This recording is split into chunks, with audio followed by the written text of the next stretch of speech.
Jai. So let us begin with the Mangala Charanam. Om Jnanatimirandasya Gyananjana Shalakaya Chakshurum Militan Yena Tasmai Shri Gurave Namaha Shri Chaitanya Manobishtam Stapitam Yena Bhutale Swayam Rupa Kadamayam Dadati Swapadantikam Vandeham Shri Guru Shri Yuta Padakamalam Shri Gurum Vaishnavam Cha Shri Rupam Sagrajatam Sahagana Raghunatam Vitam Tam Sajivam Sadvetam Savadutam Parijana Sahitam Krishna Chaitanya Devam Shri Radha Krishna Padan Sahagana Lalita Shri Vishakam Vitam Cha Hey Krishna Karuna Sindhu Dinabandhu Jagatpate Gopesha Gopika Kanta Radha Kanta Namostute Tapta Kanchana Gourangi Radhe Vrindavaneshwari Vrishabhanu Sute Devi Pranamami Hari Priye Vanchakalpa Tarubhyascha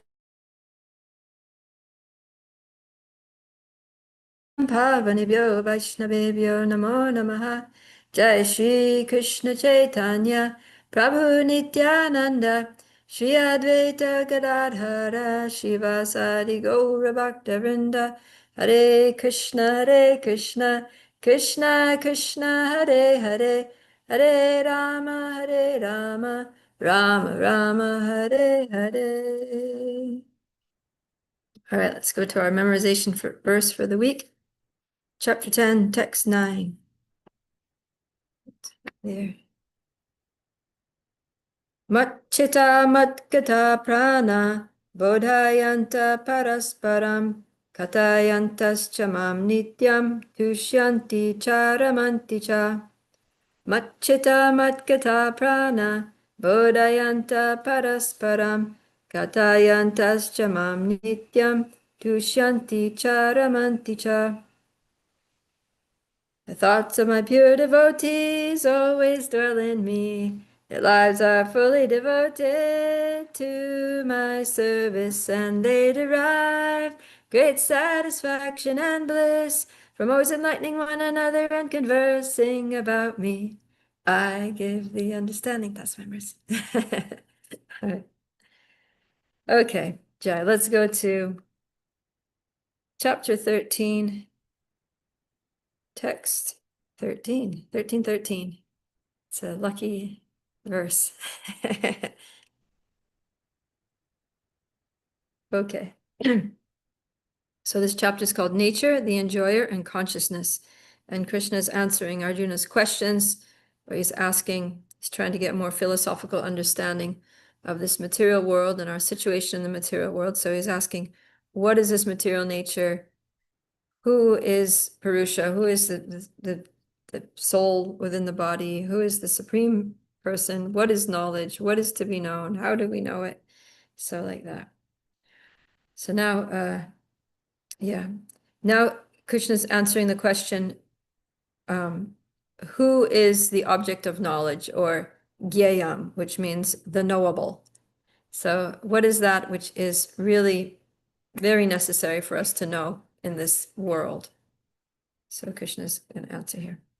Gyayam yat tat pravakshyami yajgyatvam ashnute anadi mat param brahma nasattanna sad uchyate. You want to read the Vanga? Yeah, of course. Now I shall explain the knowable, knowing which you will taste the eternal, Brahman, the spirit, beginningless and subordinate to me, lies beyond the cause and effect of this material world. Purport.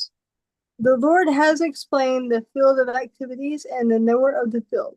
He has also explained the process of knowing the knower of the field of activities. Now he begins to explain the knowable. First the soul, and then the supersoul.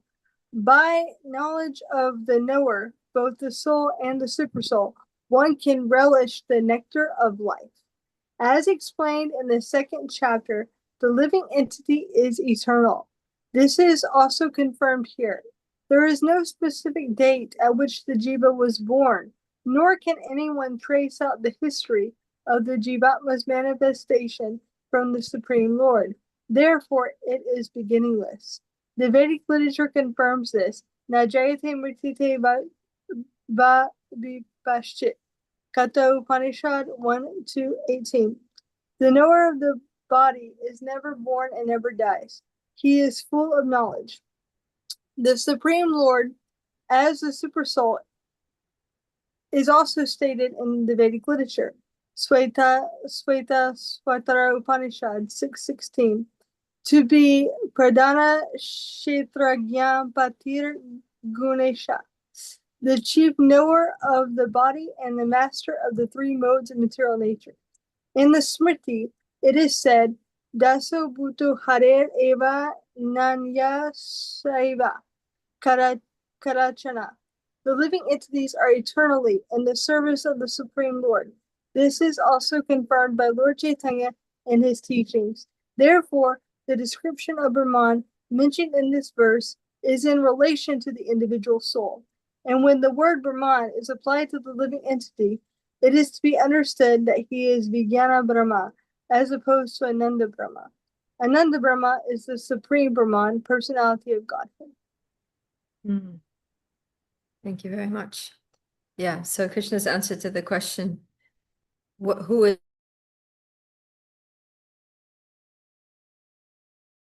right? He says well, Krishna doesn't answer that yet, but let's see.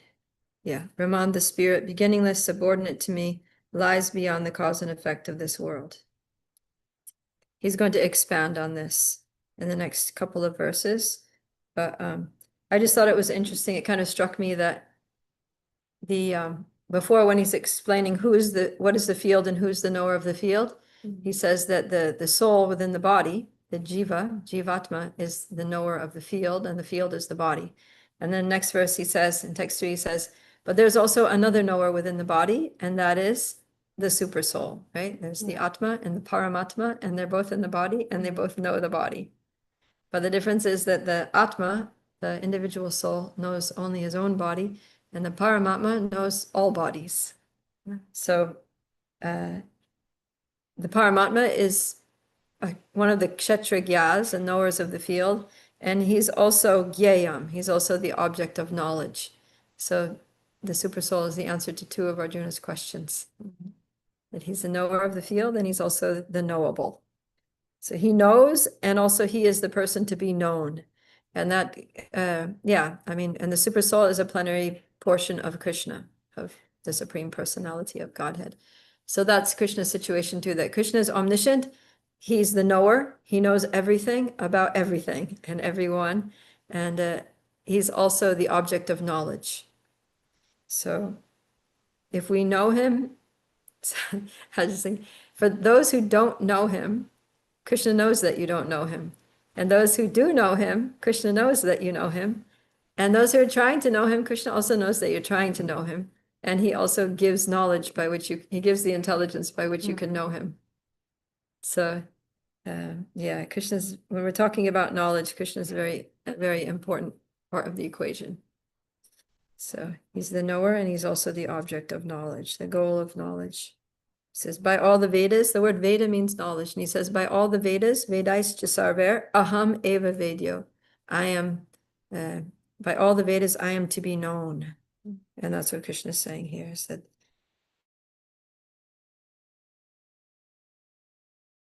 she known. Okay, now he's going to describe him more, starting text 14. Sarvata panipadam tat sarvatokshi shiromukam sarvata shuddhi maloke sarvam avritya tishtati. Right, Pragati?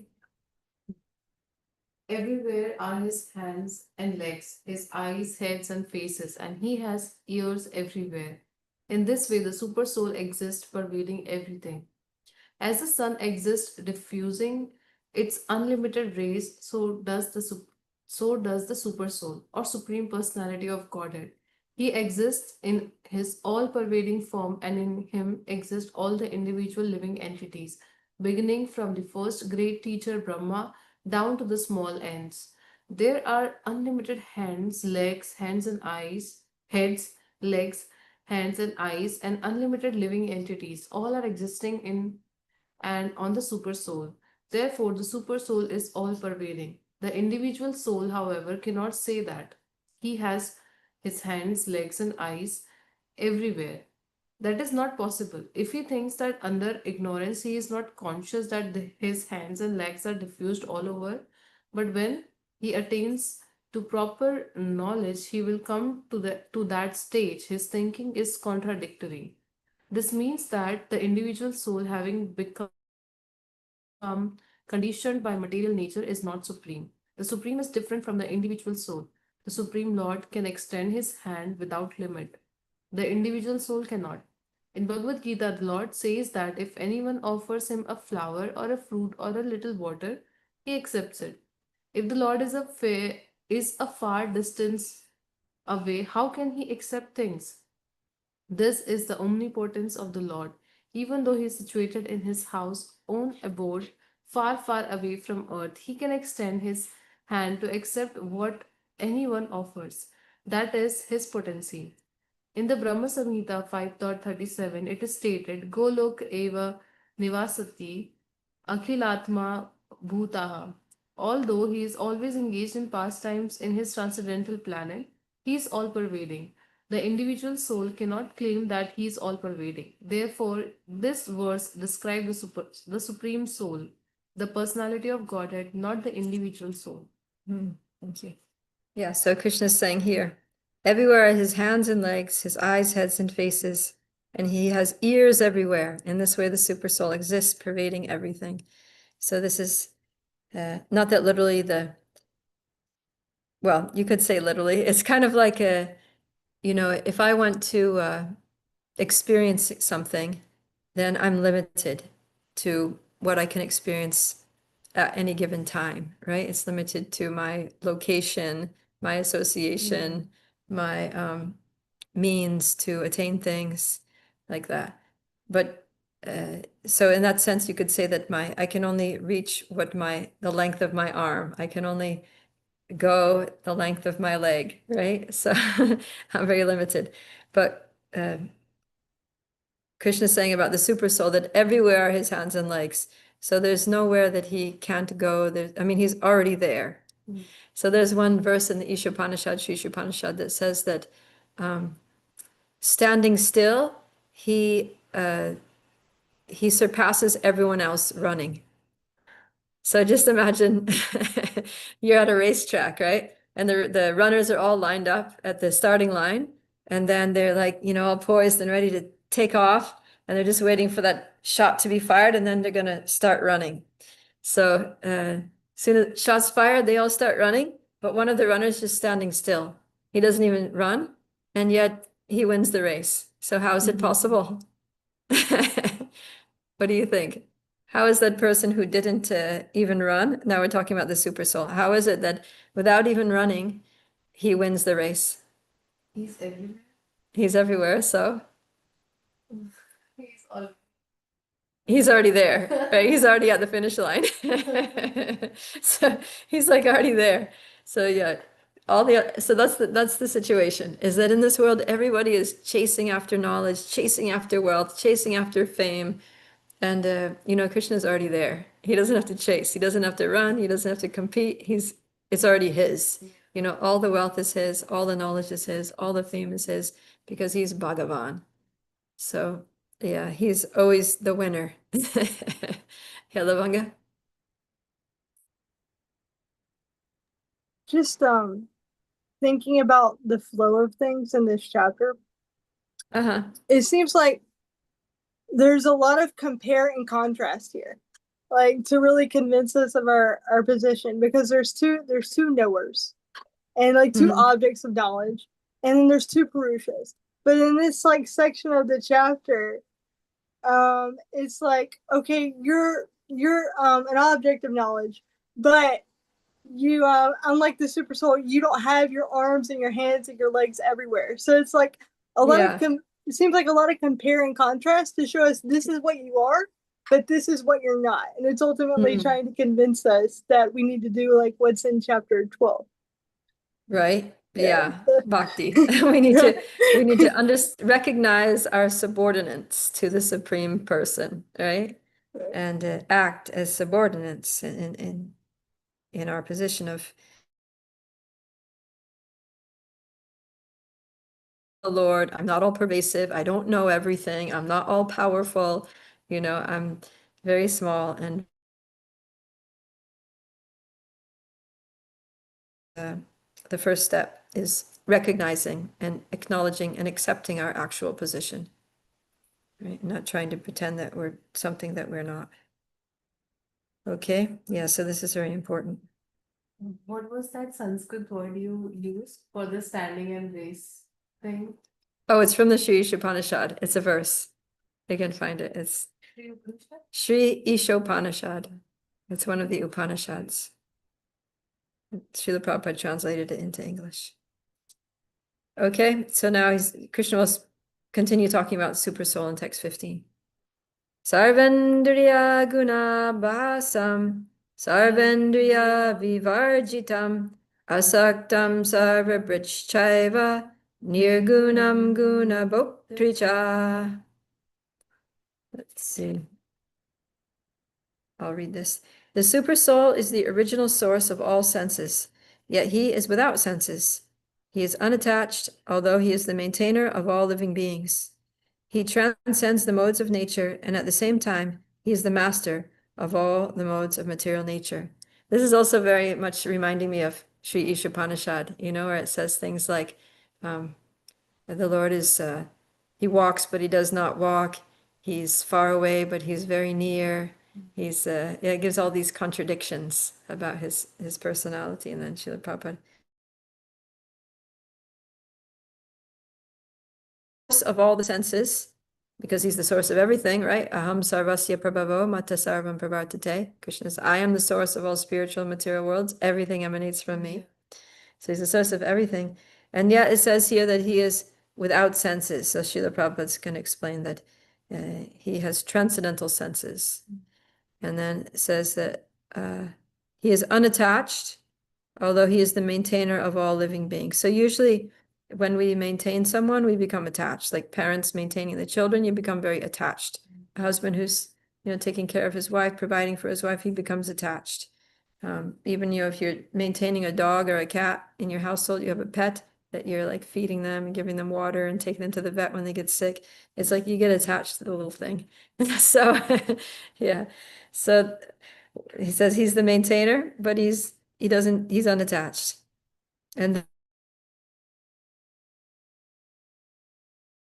he's totally spiritual, transcendental personality. And at the same time, he controls the modes of material nature. So, all right, let's see what Srila Prabhupada's going to say here. I'm reading, right? The Supreme Lord, although the source of all the senses of the living entities, doesn't have material senses like they have. Actually, the individual souls have spiritual senses, but in conditioned life, they are covered with the material elements, and therefore the sense activities are exhibited through matter. Yeah, so we are also the same in that sense that we also have spiritual senses, just that we forgot about them. We're ignorant of our spiritual senses, our spiritual body, and we're just identifying with this body and thinking, all right, these are my senses, this eyes, this mouth, this nose. Yeah. My sense activities are exhibited through matter, through my material body. The Supreme Lord's senses are not so covered. In other words, not that they're not so covered, but they're not so covered. Anyways, I think they're not covered in the same way that the little jiva's senses are covered. His senses are transcendental and are therefore called nirguna. Guna means material modes, but his senses are without material covering. It should be understood that his senses are not exactly like ours. Although he is the source of all our sensory activities, he has his transcendental senses, which are uncontaminated. This is very nicely explained in the Shvetashvatara Upanishad 319 in the verse Apani Pado Javano Grahita. This Supreme Personality of Godhead has no hands which are materially contaminated, but he has his hands and accepts whatever sacrifice is offered to him. That is a distinction between the conditioned soul and the super soul. He has no material eyes, but he has eyes. Otherwise, how could he see? He sees everything, past, present, and future. He lives within the heart of the living being, and he knows what we have done in the past, what we're doing now, and what is awaiting us in the future. This is also confirmed in Bhagavad Gita. He knows everything, but no one knows him. It is said that the Supreme Lord has no legs like us, but he can travel throughout space because he has spiritual legs. In other words, the Lord is not impersonal. He has his eyes, legs, hands, and everything else. And because we are part and parcel of the Supreme Lord, we also have these things. But his hands, legs, eyes, and senses are not contaminated by material nature. So I'll pause here. It reminds me of something that Srila Prabhupada once said, that it's like if you have like a doll, like a mannequin, and you put a like a sweater onto the mannequin. So if you just have a sweater sitting on a table, it's just flat, right? Or you can fold it up, or you can squish it up, or you can roll it into a ball. You can do a lot of things, right, with a sweater. But then as soon as you put it on the mannequin, then it has arms and there's a body, and right, it takes on the form of the mannequin. So this material body that we have is compared to dress, right? Krishna says in Bhagavad Gita chapter 2 that just as someone discards old garments and puts on new clothes, then the soul similarly discards the old useless material body and accepts a new one, right? In the transmigration of the soul. So this body is like a garment. It's like a clothing over the soul. And so Prabhupada actually explains that the body takes the shape of the soul, right? So because every soul basically has senses, right? Like, because Krishna, he has 2 arms and 2 legs and a head, and the soul, the spiritual form of the soul, also has roughly that form. So when the body is put over the soul, then the body takes on a particular form.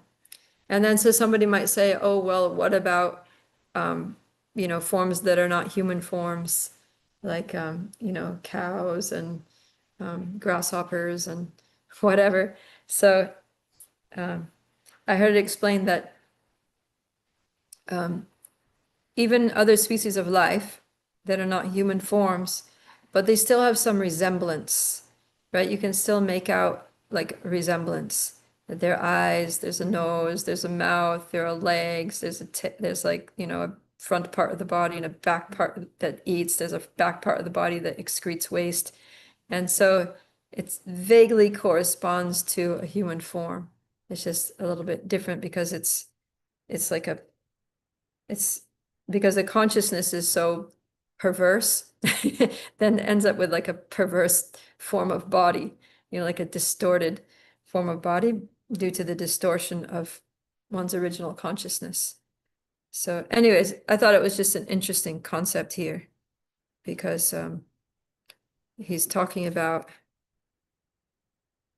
what made me think of, oh yeah, the Lord. So that the Lord has this spiritual form, and we also have a spiritual form.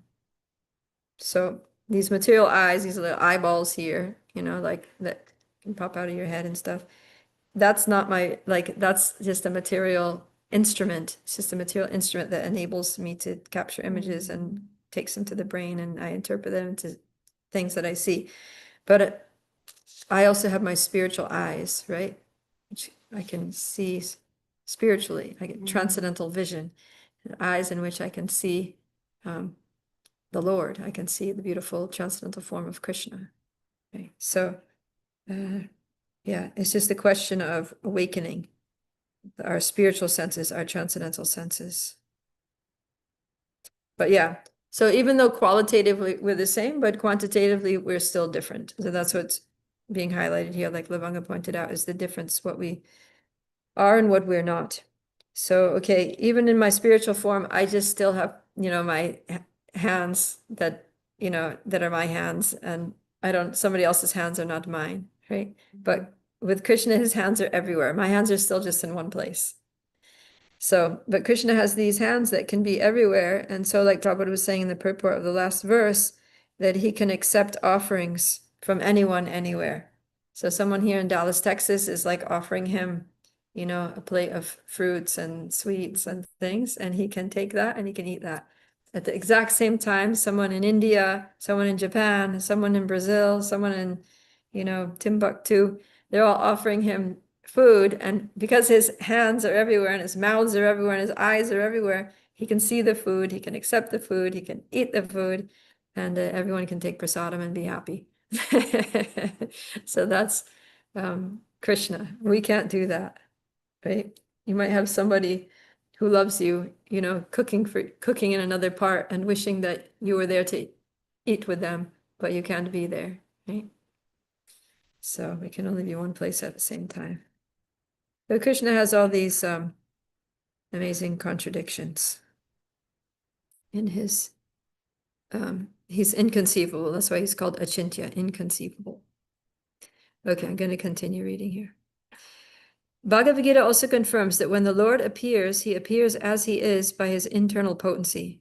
He is not contaminated by the material energy because he is the Lord of material energy.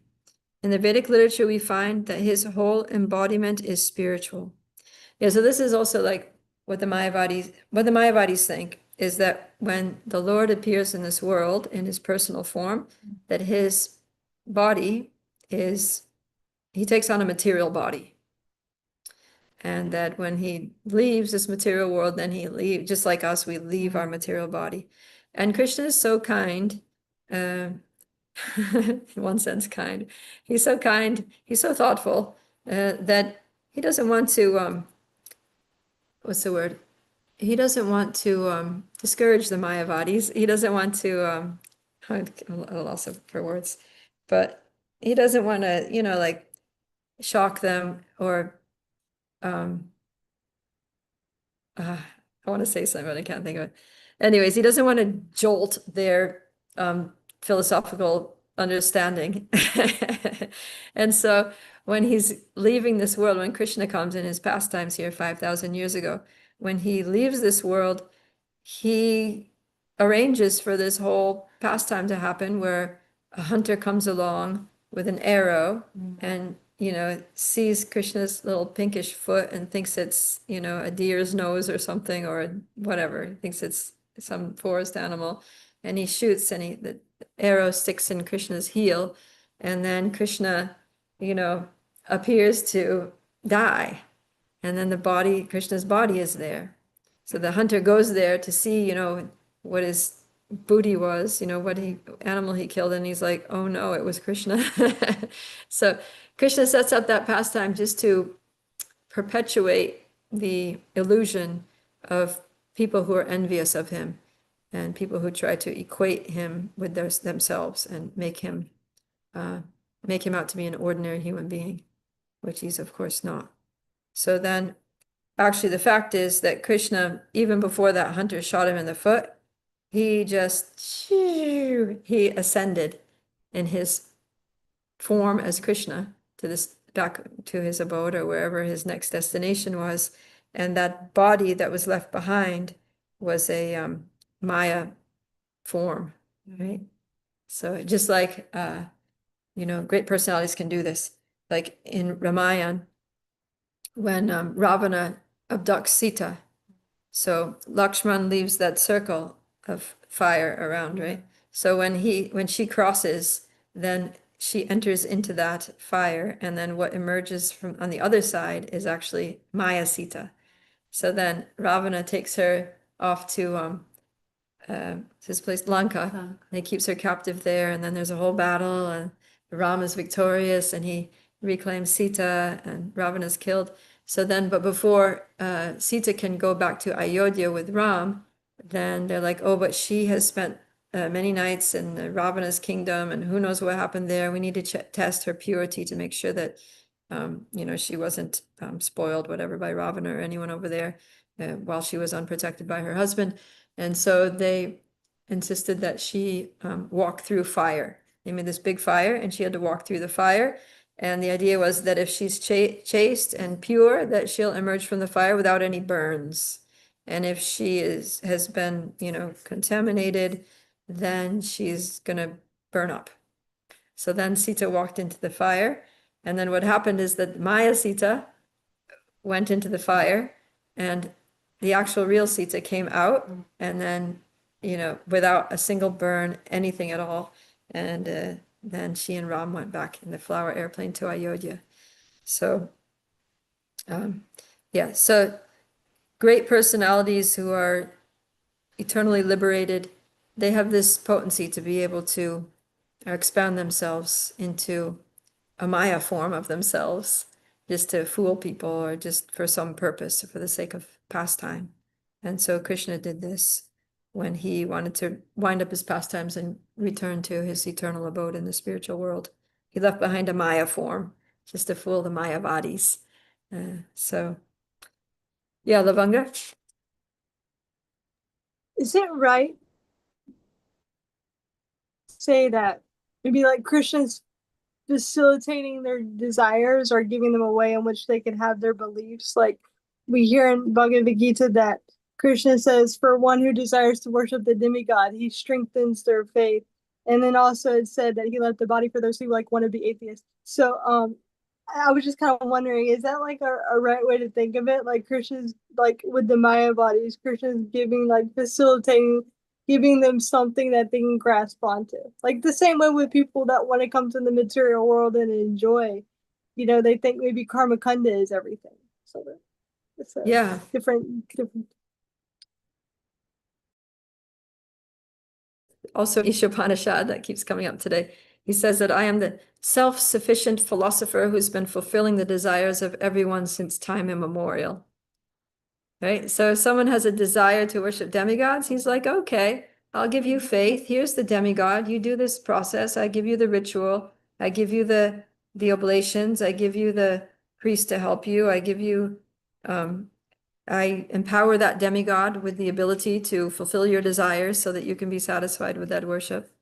And if you want to think, if you want to be a total atheist, then I'll cover your intelligence and I'll make you believe that, there's no God, there's no soul, that it's just, one life, just live it up, eat, drink, and be merry. And I'll just totally obliterate your consciousness so that you stay in total illusion. Right? Or if you want to think that we're all one, that I'm this equal to you, and that, you coming to this world and taking a material body is the same as me coming to this world, I take a material body, and that when you die, you leave your body and go somewhere. And when I leave my body, I go to the same place and we all merge and become one and we're all God. So Krishna, and that's actually the super soul that does that. See, we're talking about the super soul. So one of the qualities of the super soul is that he's neutral. He doesn't favor one, and he doesn't hate anyone. He doesn't particularly love anyone. He's just totally neutral, right? Krishna says that. He says, Udasini vat. Udasina vat. Yeah, Udasina means neutral. And in a purport way back in chapter 5, text 15, Srila Prabhupada talks about this in the purport. He quotes a Vedic verse that says, the Lord engages the living entity in pious activities so that he may be elevated. The Lord engages him in impious activities so that he may go to hell. That's from the Koshitaki Upanishad 3:8. So, yeah. The idea is that if somebody wants to be, a sinful atheistic materialist, then Krishna's like, all right, go right ahead. He facilitates. And if someone wants to be a pious and nice person, then he facilitates, do your mundane piety. And if someone wants to be a devotee of the Lord, then see, at that time, then it becomes different, because when someone wants to be a devotee of the Lord, then the Lord is no longer neutral, right? So Prabhupada says that here, that the Lord, however, can fulfill all desires, and the Lord, being neutral to everyone, does not interfere with the desires of the minute independent living entities. However, when one desires Krishna, the Lord takes special care and encourages one to desire in such a way that one can attain to him and be eternally happy. So, yeah. When it comes to wanting things in this world, then Krishna's just like, whatever, like, oh, you want that? Go have it. If you want that, there you go. If you want that, that's what you got to do. So he just he's just kind of like disinterested. But as soon as somebody's like, Krishna, I want you, I want to serve you, I want to love you, I want to be your devotee, I really want. Krishna takes special attention. He's like, oh wow, somebody down there actually is interested in me. Somebody doesn't just want to get things from me or enjoy their material bodies and minds in this world. Somebody actually wants to know me and wants to be with me and revive their eternal relationship with me. And wow, this is something really special. And he's very happy. And then he takes special interest in us. So when we take special interest in Krishna, then Krishna takes a special interest in us. And then he doesn't just leave us to, being dealt with by the super soul and the laws of karma and material nature and the modes of nature, but he personally takes care of us. Right? And that's when we get free from the influence of the modes of material nature. We get free from all the bondage of karma. All of our good and bad karma gets erased. Why? Because now Krishna is personally taking care. So he's all right. He's like, all right, laws of nature, leave this person alone. Karma, this person's done with you. They don't need you anymore. I'm taking care. Right? So that's why when it says that when we surrender to Krishna, we get free from sinful reactions. We get freed from karma bandhana, or the bondage to fruitive work in this world. We get free from the influence of the modes of material nature, is because those things are no longer required. Because now we're in the care of Krishna. But as long as we're ignoring Krishna and trying to do our own thing, trying to enjoy this material world, then Krishna takes a step back. So then instead of being controlled by Krishna, we're just controlled by material nature. We were just reading that yesterday, right? Yeah. At the end of the very last sentence of the verses 8 to 12, he says, let's see, last two sentences. One should be humble and know that he is subordinate to the Supreme Lord. Due to rebellion against the Supreme Lord, one becomes subordinate to material nature. One must know and be convinced of this truth. So, yeah, we can either be dependent on Krishna or dependent on material nature. So, yeah, this is very relevant because tomorrow is 4th of July. So here in the United States, it's Independence Day. And so Krishna gives everyone independence. We all have a little bit of independence, which we can use to, we have some free will that we can use to decide whether I want to take shelter of Krishna and, be under Krishna's control, or whether I'm going to take shelter of material things and be under the control of material nature. So, yeah, proper use of our independence is to declare our dependence on Krishna. And then everything becomes wonderful. So tomorrow on Independence Day, we can all celebrate by making proper use of our independence and choosing to serve Krishna. Choosing to be dependent. Choosing to be, yeah. Because the nature of the soul is that we're dependent. Can't get around it. We have free will, but we don't have ultimate independence, because by design we are servants, right? So that's the nature, that's the dharma, the essential quality of the living entity, is that we are servants. And so we're meant to be serving Krishna, but when people don't want to serve Krishna, then they just end up serving someone else or something else, right? Either serving their family members, serving their friends, serving their employer at work, or if they don't have anyone else to serve, they'll be serving a dog or a cat or whatever, they'll be serving their garden, watering the plants, fertilizing, pulling the weeds. So, but somebody has to serve, we have to serve someone or something.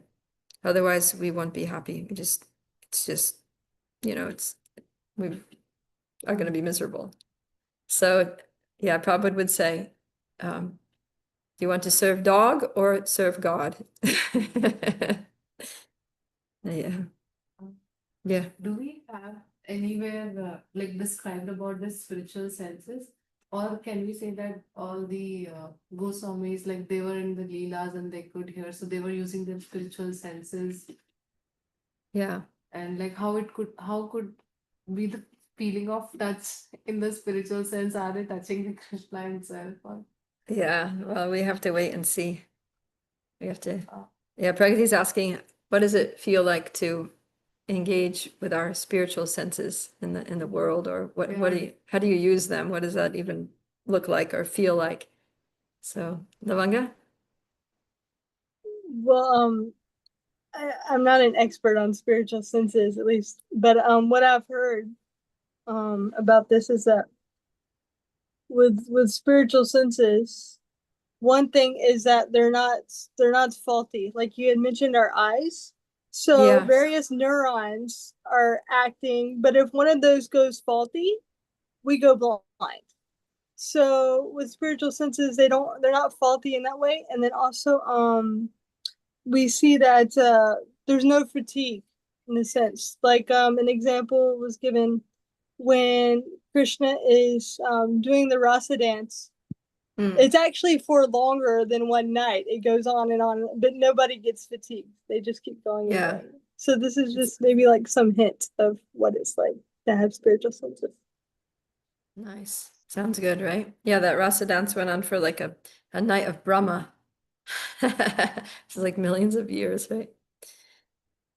Good. Okay, let's read another verse. Text 16. 16. Bahir antascha bhutanam acharam charam evacha sukshmatvat tad avigyayam durastam chantike chatat. You want to read, Lavanga? Yeah, absolutely. Another Sheesh Upanishad verse for this one. Right? This I know, even the words are the same. Cha antike, cha vantike. I think mantras 4 through 6 echoes a lot of what we've been reading. The supreme truth exists outside and inside of all living beings, the moving and the non-moving. Because he is subtle, he is beyond the power of the material senses to see or to know. Although far, far away, he is also near to all. Purport. In Vedic literature, we understand that Narayan, the supreme person, is residing both outside and inside every living entity. He is present in both the spiritual and material worlds. Although he is far, far away, still he is near to us. These are the statements of Vedic literature. Asino Dharam Vrajati Sayano Yati Sarvataha. Katha Upanishad 1-21. And because he is always engaged in transcendental bliss, we cannot understand how he is enjoying his full opulence. We cannot see or understand with these material senses. Therefore, in the Vedic language, it is said that to understand him, our material mind and senses cannot act. But one who has purified his mind and senses by practicing Krishna consciousness in devotional service can see him constantly. It is confirmed in Brahma Samhita that the devotee who has developed love for the Supreme God can see him always, without cessation. And it is confirmed in Bhagavad Gita 11:54 that he can be seen and understood by devotional service. Bhaktyatva Anayaya Sakya. See, bhakti is mentioned there also. So just for comparison, I'm going to read. I just went and got a little copy of Sri Upanishad. So yeah, you were right, Lavanga, exactly. Mantras 4, 5, and 6. So mantra 4 says, although fixed in his abode, the personality of Godhead is swifter than the mind and can overcome all others running. That's what I was talking about. The powerful demigods cannot approach him. Although in one place, he controls those who supply the air and rain. He surpasses all in excellence. And then this mantra 5 is very much like the one we just read. Even Sanskrit, like the last line, says durastam chantike chatat, and here it says tad dure tvad antike. So the Supreme Lord walks and does not walk. He is far away, but is very near as well. He is within everything, and yet he is outside of everything. Very mystical, right? And then it says, I guess those are the verses that are more. The 6 says, he who systematically sees everything in relation to the Supreme Lord, who sees all living entities as his parts and parcels, and who sees the Supreme Lord within everything, never hates anything or any being. So, yeah, the super soul is very, very mystical. And the thing is that, see, the Lord has these different features. So, he's all pervasive by the super soul and by Brahman, by his energies. But as Bhagavan, he's in one place, right? And yeah, he's subtle. Sukshma means he's very subtle. And because he's subtle, then he's beyond the power of the material senses to see or to know. So sometimes materialistic people, they'll challenge, like, if God exists, then prove it. Show me, I want to see him, right? But they can't see him because he's not perceivable by the material senses. And yeah, Rupa Goswami also, there's a verse from Bhakti Rasamrita Sindhu that's very famous. It goes, Hata Shri Krishna Namadi Nabhavet Grayam Indriyai Sevan Muke Hi Jivado Swayam Eva Sparatyada. That because Krishna's form, qualities, pastimes, etc., are all on the absolute platform, material senses cannot therefore appreciate them. But when the conditioned soul is awakened to chant the holy names and to taste the remnants of the Lord's food, take prasadam, then the tongue is gradually purified, all the senses become purified, and one comes to understand who Krishna really is. So, yeah, so the thing here is that our material senses are contaminated, and therefore we cannot see Krishna. We can't hear him playing his flute. We can't smell his transcendental aroma. We can't, anything. We can't perceive Krishna. And so, yeah, one of Krishna's names is Adhokshaja, which literally means he's beyond. Aksha means the eyes, and Aksha means the eyes, and the eyes are like the chief of all the senses. So when you say Aksha, it means all the senses headed by the eyes. And then Ja means go. So he's Adokshaja, which means, it literally means that the senses don't go there, can't go there. Like he's unapproachable by material senses. The word literally means eyes don't go. We can't see him with our eyes. So yeah. So then that verse, Satashi Krishnamadi, yeah. Nabhaved Graham Indriya, that he can't be grasped, he can't be understood by the material senses. But Sevan Mukehi Jivado, when we turn our face, right? Sevan Mukha, when we turn our face to service, we try to serve him, and then things change. And he says that service begins by using the tongue. Sevan Mukehi Jivado. So what is the tongue used for? Chanting and taking Krishna prasadam. Krishna, Hare Hare, Hare Rama, Hare Rama, Rama Rama, Hare Hare. The tongue is very active in chanting and speaking about Krishna, and also tasting. So the other function of the tongue is to taste. So then by tasting,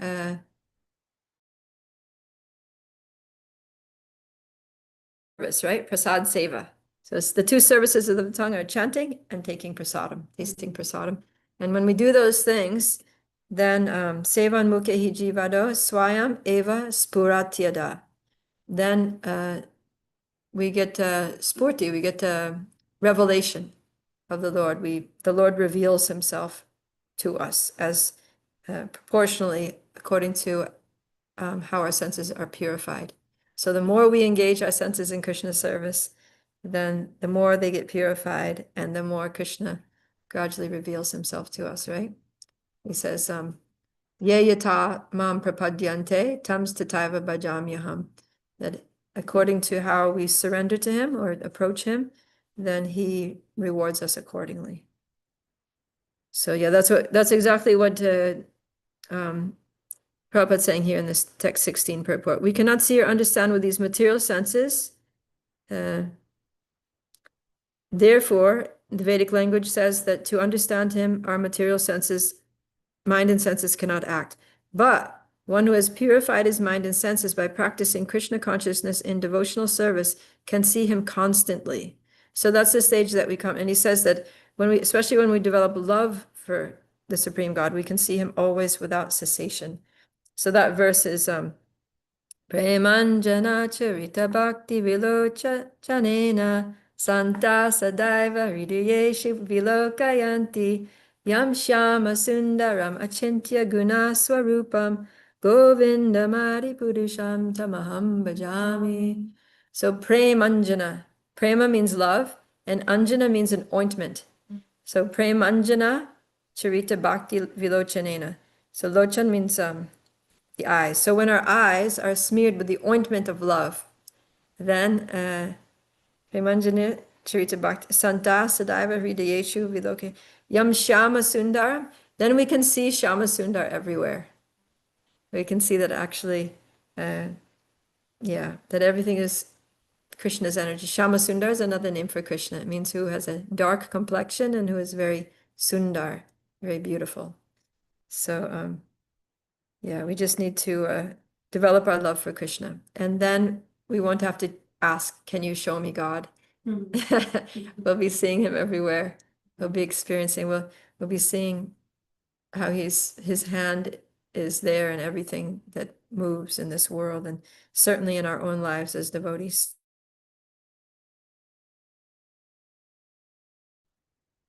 Okay. Let's read text 17. Avibhaktam jabhuteshu vibhaktam iva chastitam bhutabhartri chatajyayam grasishnu prabhavishnu cha. Pragati? Although the super soul appears to be divided among all beings, he is never divided. He is situated as one. Although he is the maintainer of every living entity, it is to be understood that he devours and develops all. The Lord is situated in everyone's heart as the super soul. Does this mean that he has become divided? No, actually, he is one. The example is given of the sun. The sun at the meridian is situated in its place. But if one goes for 5,000 miles in all directions and asks, where is the sun? Everyone will say that it is shining on his head. Mhm. In the Vedic literature, this example is given to show that although he is undivided, he is situated as if divided. Also, it is said in Vedic literature that one Vishnu is present everywhere by his omnipotence, just as the sun appears in many places to many persons. And the Supreme Lord, although the maintainer of every living entity, devours everything at the time of annihilation. This was confirmed in the 11th chapter when the Lord said that he had come to devour all the warriors assembled at Kurukshetra. He also mentioned that in the form of time, when there is creation, he develops all from their original state, and at the time of annihilation, he devours them. The Vedic hymns confirm the fact that he is the origin of all living entities and the rest of all. After creation, everything rests in his omnipotence in him. These are the confirmations of Vedic hymns. Yato va imani bhutani jayante yen jatani jivanti yat prayanti abhishmavishanti tat brahma tad vijnanasva. Taittiriya Upanishad 3.1.1. Yeah.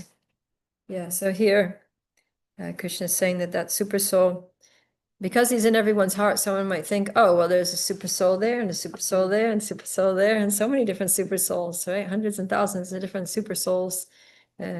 But that's not the case. It's the same super soul. There's one super soul. The super soul in your heart is the same as the super soul in my heart, is the same as the super soul as You know, people walking down the street's heart, and the trees' hearts, and the dogs' hearts, and the cows' hearts, and the birds' hearts, and the mosquitoes' hearts. It's one super soul in everyone's heart, that it just expands to be in everyone's heart. So the amazing thing about that is that because he's in everyone's heart, he simultaneously knows everyone's thoughts and feelings and desires. So he's very instrumental in bringing about interactions between different living beings, right? I was just giving the example today in class because we were talking about the Gajendra pastime, how Gajendra in his former life, he was King Indradumna, and how he was totally absorbed in meditation on the Lord. He was like absorbed deeply into an ecstatic trance to the point that he was oblivious to his external environment. So then, by the super soul's prompting, Agastya Muni, who's a great rishi, he came walking by right when Indradumna was in his trance. And so Indradumna, because he was in a trance, he didn't receive him because he didn't even know he was there. And so Agastya Muni felt ignored, neglected, and offended. And so he cursed him. He said, "You're just sitting there like a dull elephant, just like a dull animal, not even responding to, not even acknowledging my presence. Therefore, I curse you to be an elephant," like that. So, of course, this was all the Lord's arrangement because, Agastya Muni could have come at another time when Indradumna was, taking prasadam or washing his clothes or, whatever, reading Bhagavad Gita or something. But why did he come at that time? It's because the Lord arranged it, right? Not a blade of grass moves except by the will of the Lord. So this is how the Lord moves people in this world, is he inspires living beings to show up at certain times, to say certain things at certain times. Like sometimes you say something, you're just like, I don't know what made me say that. That was just so random. I usually wouldn't say something like that, but I just happened to like just ask that question at that moment, and it turned out to be like the best thing, ever, or it turned out to be like a catalyst for some whatever. And the idea is that it came from the super soul. Super soul was like, just say this thing right now. And then we say something. Or, let's say there's a book distributor out on the street. And then so many times this happened to me that I'll meet somebody and I'll meet somebody and the person will say, after I talk to them and give them the book and they really like the book, then they'll be like, you know what? So strange that I met you today because I never walked down this street like ever. And I was leaving my house today and going to walk the same way that I always walk into town. And something just inside me was just like, go that way. And this is not the way that I take. It's the long way. It's not the best way to walk. But I guess now I understand why I came this way is because I had to meet you. Like they recognize that. That happens so many times. Yeah. Lavanga? I just have two questions. Oh, So wait, let what me I- just continue that with that Gajendra thing. So Oh the yeah, absolutely.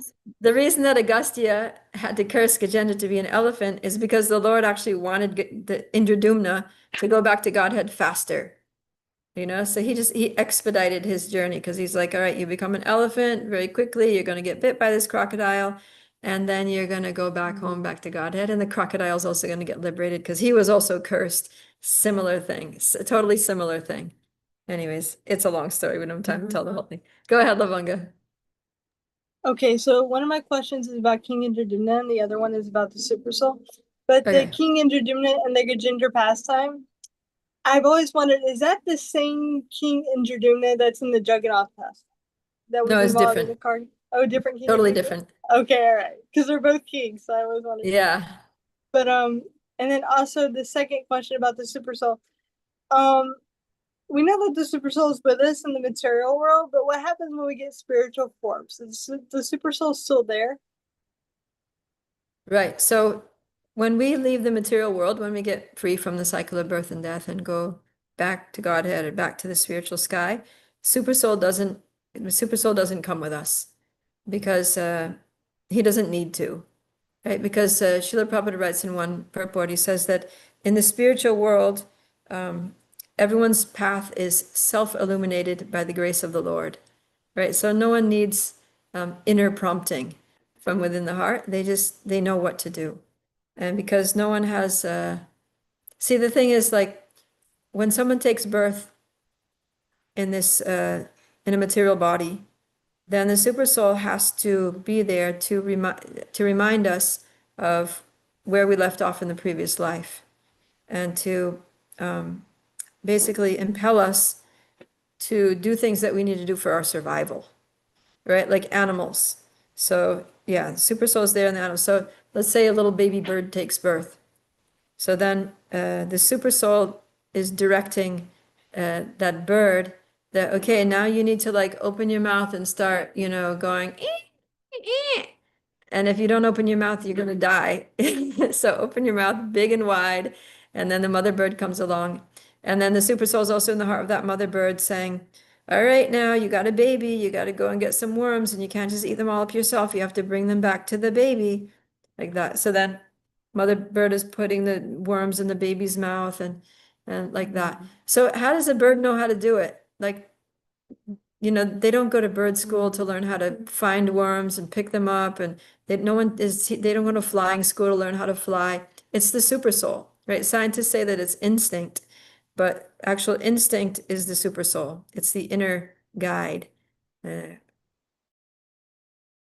the Lord in the heart telling all these animals, telling a cow, like, okay, you should eat grass, don't eat that, rabbit, and tells the fox, you eat the rabbit, don't eat the grass, otherwise, what's going to stop one animal from eating the food that's not good for it? And how do they even know what a healthy diet is, right? So human beings are different because human beings have a higher degree of free will. So we actually have enough free will that we can do things that are bad for us, right? We can eat, that's why we eat junk food, and people will eat junk food and take intoxication and have illicit sex and those things, even though it's bad for them. Because the idea is that with intelligence comes responsibility. So we're supposed to use our intelligence to make good choices, but we can also misuse our intelligence and make bad choices. And that's why when we misuse our intelligence, then we get demoted back down to an animal species so that we don't have the scope to misuse our intelligence. Because animals don't have illicit sex. Animals don't eat food that's bad for them. Animals don't take intoxication. They don't ingest poison willingly, so yeah. So the super soul is is guiding everyone towards a type of body according to their karma, is reminding everybody what, like when you wake up in the morning, okay, let's say, let's say today I'm thinking I have to do this, I have to do that, and then I go to sleep. Okay, so I sleep 6 hours the whole time. I'm totally like forgetting the day, and I'm lost in a dream world or in a deep sleep, total mode of ignorance. And then I wake up and I'm just like, oh my God, it's morning, And then all of a sudden, it's like, you got to do this and you got to do that and you got to do this and get up and get ready because there's things to do, right? So who's telling us what we need to do every morning when we wake up? The super soul. It's actually the Paramatma. So yeah, super soul helps us in so many ways, and inspires us and pushes us and prods us and blocks us, and the super soul is actually very active. We take a lot of credit for a lot that the super soul is actually doing. So yeah, so the point is that when we're in ignorance here in the material world, then we need to know, like, okay, in an animal body, now I'm going to eat this and I'm going to do that and I'm going to make this sound when I'm afraid and I'm going to make this sound when danger's approaching, or, I'm going to, whatever, right? But in the spiritual world, because the soul is Sat Chit Ananda, then the full Chit potency is active, right? The soul has full knowledge. So we don't need to have that Chaitya Guru telling us what to do, because we just know what to do, because we're being who we are. We're just totally being ourselves, our true spiritual selves in our constitutional position. It's when we're trying to be something that we're not that we need help, right? Like if you're playing a role in a drama, right? You're playing a character, then someone needs to tell you, okay, so this character is like this, you need to do this, you need to make this facial expression, you need to say this, you need to say it with a certain mood because that's the way this character needs to be represented. So you need to be taught how to act in a way that's not yourself. But yeah, but then when the drama's over, no one needs to tell you how to be yourself. You just be yourself. So, of course, this is not our real self here now. But when we actually go back to Godhead and get our spiritual forms and get our constitutional service, then we're just totally going to be ourselves. No one needs to like be sitting in our heart, in our mind, telling us, "Oh, don't do that. That's going to be bad consequences," or, you know, you should say this now, or we'll just know. It'll just be like it'll be obvious. It'll be like a no-brainer. You know what I mean? It'll be a no super solar. Yeah. But the super soul is so the super soul is not an eternal form of the Lord in the spiritual world, but the super soul is eternal in this material world because there's always going to be living entities in the material world who are going to need the guidance of the super soul. So super soul is an eternal form of the Lord in the material world only. That was a long answer. Is that okay? Nah, thank you, Prabhupada. That explained every other follow-up question that I would have had. So Okay. All right, good. So we're over time. We better stop. Well, thank you for joining and for your questions and comments and just being here, relishing the Bhagavad Gita together. So nice. I'm just going to check on my YouTube friends, see what they're up to. Oh, so sweet. Somebody's asking, is there any way I can also join the Zoom classes? I don't know. How would I send someone on YouTube the Zoom link? Remove their contacts so that we can send the link. Okay, so Chaitanya Kandari, you need to send me your contact somehow or other. I don't know how. Okay, I know. Chaitanya Kandari. Go to like now when I end this, all this live chat is gonna be gone, but you can go to my YouTube channel and leave a comment on the video. And then if I see the comment, then I can respond to the comment. Like in the comment, Oh, yeah. you can, In the comment, we can share this link also. what link? The Zoom link? Oh yeah, I can share the Zoom link in the comment and it's a recurring link, so you can zoom in. but just one thing about sharing the link on YouTube where everyone Oh, can I see might it. get some bombers, right? Yeah, yeah. No, I just remember during COVID, so many just temples need to got like delete it as soon trolls. as. What's that? Oh, trolls, that's what they're called. Yeah, I might get some people zooming in and being like, you go to hell, whatever. No, like they write like sexually explicit stuff in the chat. It's like really bad. Oh It's like, no. no, you just Yeah. what you have to do is you have to have like somebody that can monitor like the Zoom and that can like throw these people out if they like start, Mm, yeah. okay.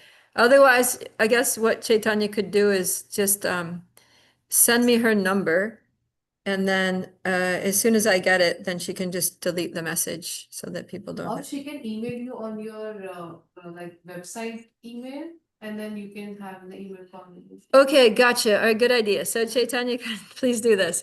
Go to my website, Prabhupada Priya DD, Devidasi, Prabhupada Priya DD.com or something like that. And then at the bottom of that website, there's a contact. There's a way you can contact me. And then just leave a contact. Oh my God, this is so complicated. Oh no, she can just email you on your mail, and then you can contact and have contact number privately on the email. Okay, so are you still there, Chaitanya? Just send me an email, okay? Should I say my email?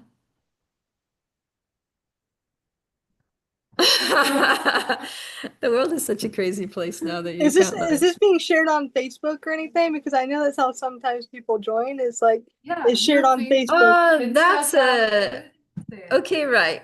Okay, Chaitanya, this is it. Go to Facebook, find me Instagram. Prabhupada Priya. You can find me on Instagram, you can find me on TikTok, you can find me all over the place, and just message me. Okay, I think on Facebook you can send me a private message, and then you can just tell me your number, and then I can get your WhatsApp contact, and I can send you the link. How's that sound? Okay, and anybody else out there on YouTube that might hear this, if you want to zoom in and then you can actually ask questions and things, then yeah, you can do that. I'll just request that you please be, respectful and considerate. But And that works for you. That works for you too, because that way you can like check and make sure it's a real profile, a real person, and things like that. Yeah, okay, good. Yeah, Instagram is good. Okay, I'm getting some advice here from my friend Karuna saying you can keep guests in Zoom on mute and only hosts can unmute them. Okay, that sounds good. And Chaitanya was listening, so she got it. Cool. Well, all right. So thank you all. That was fun. We figured something out today. Sorry, I'm not very technically astute, but I got by with a little help from my friend Pragati here. Okay. Bhagavad Gita ki jai, Srila Jai. Prabhupada ki jai, Gaura Premanandi Hari Hari Hare Hare. Go.